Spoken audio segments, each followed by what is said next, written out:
On passe tout de suite sans transition à notre billet science. Je vous le vendais dans les titres. Vous voulez savoir d'où viennent ces nausées, vous êtes enceinte.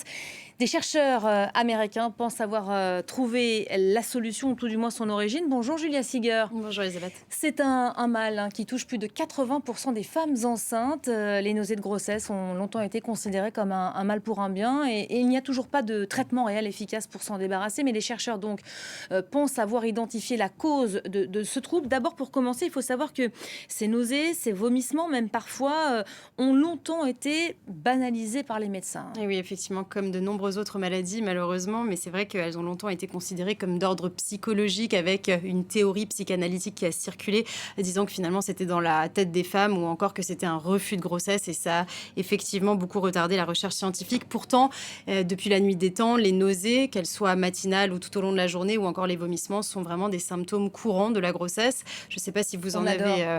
On adore, on est d'accord. C'est absolument éreintant, extrêmement difficile. Eh bien, on n'est pas les seuls à le vivre, puisque 50 à 80% des femmes en feront l'expérience malheureuse pendant leur grossesse. Alors, il existe aussi une forme sévère donc de nausée. On en a entendu parler puisque la princesse de Galles, Kate Middleton, en a souffert. Et donc, là, ça s'appelle de l'hyperémèse gravidique. Ce sont des vomissements vraiment presque permanents, 24 heures sur 24. Presque, ça peut aller jusqu'à 50 vomissements par jour. Et c'est la première cause d'hospitalisation chez les femmes enceintes. C'est un syndrome qui va toucher là 3 à 5% des femmes.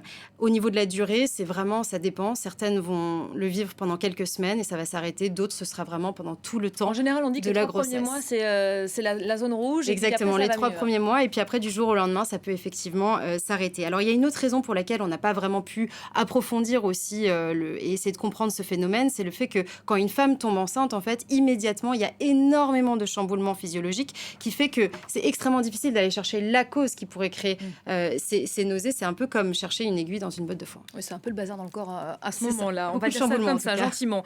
Le coupable aurait donc maintenant été identifié. Alors là, il a un petit nom fort sympathique. C'est l'hormone GDF15. GDF15, effectivement. Il faut savoir que dès 2018, une étude avait été faite où ils avaient étudié l'ADN de 53 000 femmes et ils avaient effectivement déjà trouvé une corrélation entre les nausées et cette fameuse protéine, cette hormone GDF15. La femme, en fait, sécrète GDF15 même quand elle n'est pas enceinte. Mais là, ce que l'étude nous révèle, celle qui a été publiée donc, dans la revue scientifique Nature, c'est que vous avez aussi l'unité placentaire, c'est-à-dire le placenta et le fœtus, qui vont aussi sécréter ce GDF15 et qu'il y aurait une incompatibilité entre le type de GDF15 que sécrète la femme et le type de GDF15 que sécrète le fœtus, et que donc si une femme est porteuse d'un variant de GDF15, eh bien elle va développer une hypersensibilité à cette hormone. Une autre chose intéressante dans cette étude, c'est qu'ils estiment que ce sont les femmes qui ont un taux assez bas de GDF15 quand elles ne sont pas enceintes, qui ont le plus de chances de développer des nausées sévères. Alors ça peut paraître contre-intuitif, mais on pense qu'en fait c'est cette interaction soudaine avec du GDF15 qui va créer cette hypersensibilité. Alors on pourrait se poser la question, la nature étant parfaite, pourquoi le fœtus va sécréter cette hormone qui cause des nausées chez sa génitrice? C'est une très bonne question. On pense qu'en fait, historiquement, c'est pour protéger la femme des intoxications alimentaires, donc pour créer l'aversion de certains produits.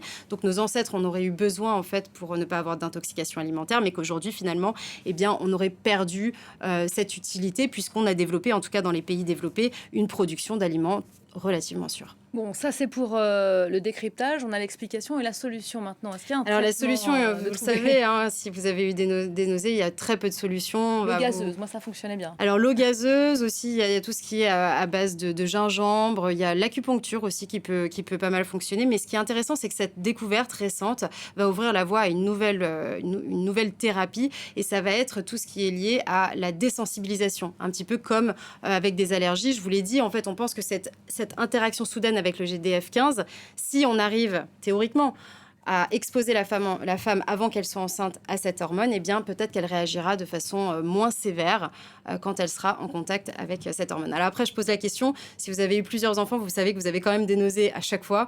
Donc voilà, c'est encore une question qui est en suspens et là, j'ai pas Il y a la des réponse. basiques comme ça qui reviennent. C'est ça. Merci beaucoup, Julia Siger. On le sent complètement perdu là sur le plateau, Julien Sanchouli. Pas concerné par les nausées de grossesse. On a du mal à comprendre pourquoi. Bonjour Elisabeth. Bonjour Julien, on est Oui. ravis de vous retrouver. Voilà. Avec un programme À cet après-midi. 14h, on va revenir sur le fond de cette loi immigration. Le côté politique, on en parlera également. Olivier Véran a assuré que les étrangers étaient toujours les bienvenus. Leur vie, néanmoins, va se compliquer, elle va changer. C'est ce que nous dira Amara Maklouf d'Info Migrants. Et puis, on s'arrêtera aussi sur ce coup de tonnerre dans la campagne américaine, puisque Donald Trump a été disqualifié, vous en parliez, dans la primaire du Colorado. Elle promet, cette campagne. Ah oui, elle est déjà agitée. Elle n'a même pas encore vraiment commencé les primaires qui débutent mi-janvier. Julien, je vous cède ma place. Merci de nous avoir suivis. D'ailleurs, pas encore. Pas C'est un encore. peu plus tard, mais on vous retrouve évidemment prochainement. La suite de ce Paris Direct, c'est dans quelques instants. À tout de suite.